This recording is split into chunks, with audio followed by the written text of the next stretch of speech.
আসসালামু আলাইকুম রহমতুল্লাহ। রোহান এগ্রো ফার্মে আপনাদের সকলকে জানাই স্বাগতম।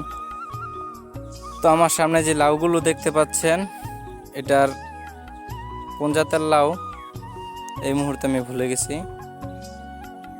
যখন এই লাউয়ের বিচিগুলো লাগিয়েছিলাম তখন আমার মনে ছিল, এখন মনে নাই।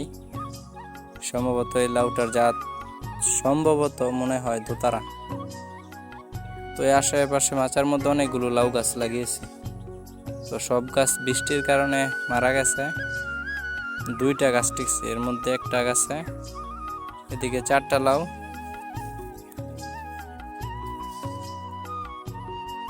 এদিকে 2টা, আর উপরে একটা আছে, এটা দেখা যাইতেছে না। তো এই সিজনে সম্ভবত লাউ ধরাইতে পারলে অনেক মুনাফা পাওয়া যেত। কত সুন্দর চালা, মসৃণ এবং ফিনিশিং লাউ।